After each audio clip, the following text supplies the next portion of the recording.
പിതാവേ, അന്ത്യകാല നിമിഷങ്ങളിൽ അവിടുത്തെ വചനം ധ്യാനിച്ച് ഹൃദയപരമാർത്ഥതയോടെ പശ്ചാത്തപിച്ച് അവിടുത്തെ വഴികളിൽ ചരിക്കുവാൻ അടിയങ്ങളെ അനുവദിക്കണമേ. ഈ ദിവസത്തിനും ഞങ്ങളുടെ ജീവനും അങ്ങ് ഞങ്ങൾക്ക് നൽകിയ എല്ലാ ദാനങ്ങൾക്കും അടിയങ്ങൾ നന്ദി പറയുന്നു നാഥ. അവിടുത്തെ അനന്തമായ കരുണയ്ക്കും പാപമോചനത്തിനും നന്ദി ദൈവമേ. വെളിപാടിൻ്റെ വചനങ്ങൾ ഞങ്ങൾ വായിക്കുമ്പോൾ പരിശുദ്ധാത്മാവിനെ നൽകി ഞങ്ങൾക്ക് ജ്ഞാനവും ഉൾക്കാഴ്ചകളും പ്രദാനം ചെയ്യണമേ. അവിടുത്തെ വചനത്തിനായി അടിയങ്ങൾ കാതോർക്കുന്നു. ഞങ്ങളിൽ വന്നു നിറയണമേ. വിശുദ്ധ യോഹന്നാന് ലഭിച്ച വെളിപാട് അധ്യായം 7. സംരക്ഷണ മുദ്ര. ഇതിനുശേഷം ഭൂമിയുടെ 4 കോണുകളിൽ 4 ദൂതന്മാർ നിൽക്കുന്നത് ഞാൻ കണ്ടു. കരയിലോ കടലിലോ വൃക്ഷങ്ങളിലോ വീശാതിരിക്കാൻ ഭൂമിയിലെ 4 കാറ്റുകളെയും അവർ പിടിച്ചു നിർത്തിയിരുന്നു. വേറൊരു ദൂതൻ ജീവിക്കുന്ന ദൈവത്തിൻ്റെ മുദ്രയുമായി സൂര്യൻ ഉദിക്കുന്ന ദിക്കിൽ നിന്ന് ഉയർന്നു വരുന്നത് ഞാൻ കണ്ടു. കരയ്ക്കും കടലിനും നാശം ചെയ്യാൻ അധികാരം നൽകപ്പെട്ട ആ 4 ദൂതന്മാരോട് അവൻ ഉറച്ച സ്വരത്തിൽ വിളിച്ചു പറഞ്ഞു, ഞങ്ങൾ നമ്മുടെ ദൈവത്തിൻ്റെ ദാസരുടെ നെറ്റിത്തളത്തിൽ മുദ്ര കുത്തിത്തീരുവോളം നിങ്ങൾ കരയോ കടലോ വൃക്ഷങ്ങളോ നശിപ്പിക്കരുത്. മുദ്രിതരുടെ എണ്ണം ഞാൻ കേട്ടു. ഇസ്രായേൽ മക്കളുടെ എല്ലാ ഗോത്രങ്ങളിൽ നിന്ന് ആകെ 144,000. യൂദാ ഗോത്രത്തിൽ നിന്ന് മുദ്രിതർ 12,000. റൂബൻ ഗോത്രത്തിൽ നിന്ന് 12,000. ഗാദ് ഗോത്രത്തിൽ നിന്ന് 12,000. ആശേർ ഗോത്രത്തിൽ നിന്ന് 12,000. നഫ്താലി ഗോത്രത്തിൽ നിന്ന് 12,000. മനാസെ ഗോത്രത്തിൽ നിന്ന് 12,000. ശിമിയോൻ ഗോത്രത്തിൽ നിന്ന് 12,000. ലേവി ഗോത്രത്തിൽ നിന്ന് 12,000. ഇസാക്കർ ഗോത്രത്തിൽ നിന്ന് 12,000. സെബുലൂൺ ഗോത്രത്തിൽ നിന്ന് 12,000. ജോസഫ് ഗോത്രത്തിൽ നിന്ന് 12,000. ബെഞ്ചമിൻ ഗോത്രത്തിൽ നിന്ന് മുദ്രിതർ 12,000. ഇതിനുശേഷം ഞാൻ നോക്കിയപ്പോൾ ഇതാ, എണ്ണിത്തിട്ടപ്പെടുത്താൻ ആർക്കും സാധിക്കാത്ത ഒരു വലിയ ജനക്കൂട്ടം. അവർ സകല ജനതകളിലും ഗോത്രങ്ങളിലും രാജ്യങ്ങളിലും ഭാഷകളിലും നിന്നുള്ളവർ. അവർ വെള്ള അങ്കി അണിഞ്ഞ് കൈകൾ കുരുത്തോലയുമായി സിംഹാസനത്തിന് മുമ്പിലും കുഞ്ഞാടിൻ്റെ മുമ്പിലും നിന്നിരുന്നു. അവർ ഉച്ചത്തിൽ വിളിച്ചു പറഞ്ഞു, സിംഹാസനാരൂഢനായ നമ്മുടെ ദൈവത്തിൻ്റെയും കുഞ്ഞാടിൻ്റെയും പക്കലാണ് രക്ഷ. ദൂതന്മാരെല്ലാം സിംഹാസനത്തിനും ശ്രേഷ്ഠന്മാർക്കും 4 ജീവികൾക്കും ചുറ്റും നിന്നു. അവർ സിംഹാസനത്തിന് മുമ്പിൽ കമിഴ്ന്നു വീണ് ദൈവത്തെ ആരാധിച്ചുകൊണ്ട് പറഞ്ഞു, ആമേൻ. നമ്മുടെ ദൈവത്തിന് സ്തുതിയും മഹത്വവും ജ്ഞാനവും കൃതജ്ഞതയും ബഹുമാനവും അധികാരവും ആധിപത്യവും എന്നേക്കുമുണ്ടായിരിക്കട്ടെ. ആമേൻ. ശ്രേഷ്ഠന്മാരിൽ ഒരുവൻ എന്നോട് ചോദിച്ചു, വെള്ള അങ്കി അണിഞ്ഞ ഇവർ ആരാണ്? ഇവർ എവിടെ നിന്ന് വരുന്നു? ഞാൻ മറുപടി പറഞ്ഞു, പ്രഭോ, അങ്ങേക്കറിയാമല്ലോ. അപ്പോൾ അവൻ പറഞ്ഞു, ഇവരാണ് വലിയ ഞെരുക്കത്തിൽ നിന്ന് വന്നവർ. കുഞ്ഞാടിൻ്റെ രക്തത്തിൽ തങ്ങളുടെ വസ്ത്രങ്ങൾ കഴുകി വെളുപ്പിച്ചവർ. അതുകൊണ്ട് ഇവർ ദൈവത്തിൻ്റെ സിംഹാസനത്തിന് മുമ്പിൽ നിൽക്കുകയും അവിടുത്തെ ആലയത്തിൽ രാപകൽ അവിടുത്തെ ശുശ്രൂഷിക്കുകയും ചെയ്യുന്നു. സിംഹാസനസ്ഥൻ തൻ്റെ സാന്നിധ്യത്തിൻ്റെ കൂടാരത്തിൽ അവർക്ക് അഭയം നൽകും. ഇനി ഒരിക്കലും അവർക്ക് വിശക്കുകയോ ദാഹിക്കുകയോ ഇല്ല. വെയിലോ ചൂടോ അവരുടെ മേൽ പതിക്കുകയില്ല. എന്നാൽ സിംഹാസന മധ്യത്തിലിരിക്കുന്ന കുഞ്ഞാട് അവരെ മേയിക്കുകയും ജീവജലത്തിൻ്റെ ഉറവകളിലേക്ക് നയിക്കുകയും ചെയ്യും. ദൈവം അവരുടെ കണ്ണുകളിൽ നിന്ന് കണ്ണീർ തുടച്ചു നീക്കും. ദൈവജനമേ, വെളിപാടിൻ്റെ പുസ്തകം 7-ാം അധ്യായം നമുക്കായി തുറന്നു കാട്ടുന്നത് ഇഹലോക ജീവിതത്തിനപ്പുറമുള്ള മഹത്തായ ഒരു ദർശനമാണ്. കഷ്ടതകളുടെയും പീഡനങ്ങളുടെയും നടുവിൽ ഉഴലുന്ന സഭയ്ക്ക്, കത്തോലിക്കാ സഭയ്ക്ക് വരുവാനിരിക്കുന്ന മഹത്വത്തെക്കുറിച്ചുള്ള ഉറപ്പും പ്രത്യാശയും അത് നൽകുന്നു.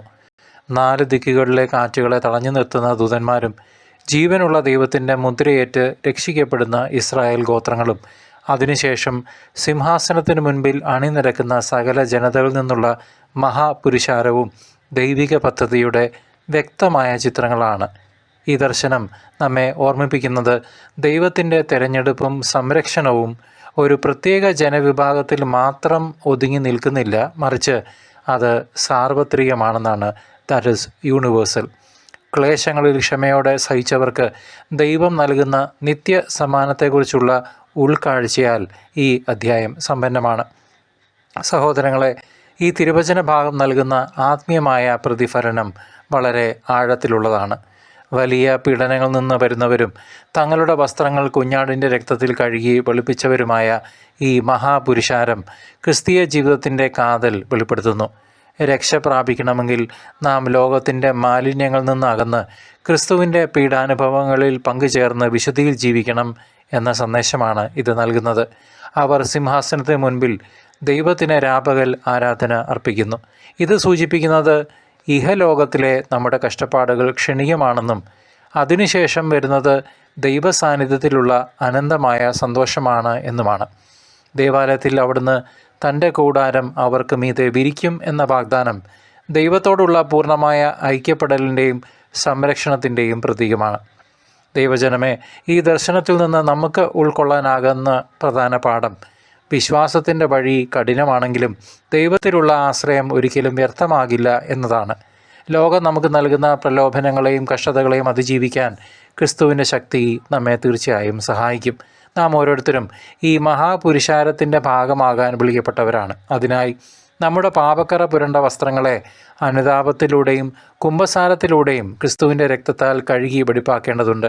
വിശുദ്ധിയിലേക്കുള്ള ഈ പ്രയാണത്തിൽ ക്ഷമയും സഹനവും അത്യാവശ്യമാണ്. എന്തുകൊണ്ടെന്നാൽ ജീവിതത്തിലെ പ്രതിസന്ധികളാണ് നമ്മുടെ വിശ്വാസത്തെ ശുദ്ധീകരിക്കുന്നതും നമ്മളെ രൂപാന്തരപ്പെടുത്തുന്നതും ദൈവത്തോട് നമ്മെ കൂടുതൽ അടുപ്പിക്കുന്നതും. പ്രത്യേകിച്ച് ഈ വെളിപാട് അധ്യായം ഇന്നത്തെ ലോക സാഹചര്യങ്ങളുമായി വളരെ ബന്ധപ്പെട്ട് നിൽക്കുന്നു. നാനാവിധത്തിലുള്ള പീഡനങ്ങളും യുദ്ധങ്ങളും പ്രകൃതി ദുരന്തങ്ങളും മഹാമാരികളും ലോകത്തെ ഗ്രസിക്കുമ്പോൾ വിശ്വാസികളായ നമുക്ക് പലപ്പോഴും വലിയ പരീക്ഷണങ്ങൾ നേരിടേണ്ടതായി വരുന്നു. ഈ അധ്യായം നമുക്ക് നൽകുന്ന ആശ്വാസം ഈ കഷ്ടപ്പാടുകളെല്ലാം താൽക്കാലികമാണെന്നും ദൈവത്തിൻ്റെ അന്തിമ വിജയം സുനിശ്ചിതമാണ് എന്നുമാണ്. സാമ്പത്തിക അസമത്വങ്ങളും അനീതികളും നിറഞ്ഞു നിൽക്കുന്ന ലോകത്തിൽ ദരിദ്രരെയും പീഡിതരെയും ദൈവം പ്രത്യേകമായി പരിപാലിക്കുന്നു എന്ന തിരിച്ചറിവ് നമുക്ക് കരുത്തേകുന്നു.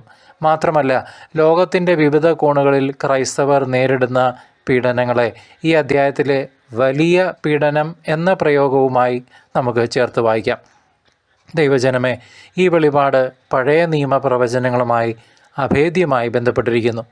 ഏശയ്യായുടെ പുസ്തകത്തിലും മറ്റ് പ്രവാചക ഗ്രന്ഥങ്ങളിലും പരാമർശിച്ചിരിക്കുന്ന ശേഷിപ്പിൻ്റെ റെംനൻ്റ് ആശയത്തെ ഇത് പൂർത്തിയാക്കുന്നു.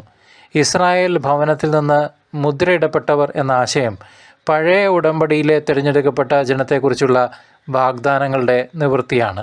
എന്നാൽ ഇത് പുതിയ ഉടമ്പടിയിലേക്ക് വഴിമാറുന്നത് സകല ജനതകളിൽ നിന്നുമുള്ള മഹാപുരുഷാരത്തെ കൂടി ഉൾക്കൊള്ളിച്ചുകൊണ്ടാണ്.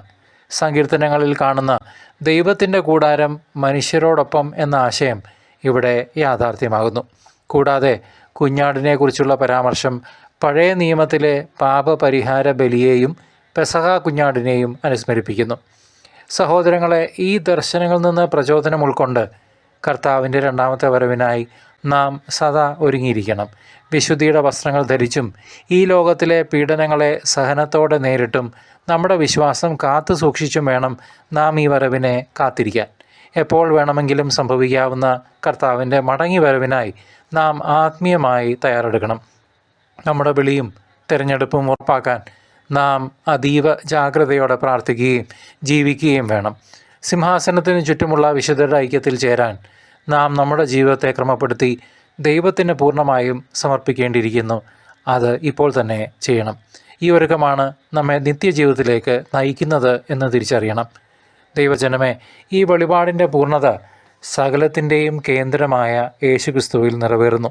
അവിടുന്ന് തന്നെയാണ് ജീവൻ്റെ ഉറവയും ഇടയനും നമ്മുടെ കണ്ണീർ തുടയ്ക്കുന്നവനും. യേശുവിൻ്റെ രക്ഷാകരമായ പ്രവൃത്തിയിലൂടെയാണ് ഈ ദർശനത്തിലെ വാഗ്ദാനങ്ങൾ എല്ലാം നമുക്ക് പ്രാപ്യമായത്. അവിടുത്തെ കുരിശുമരണത്തിലൂടെയാണ് നമ്മുടെ വസ്ത്രങ്ങൾ വെടിപ്പാക്കപ്പെട്ടത്.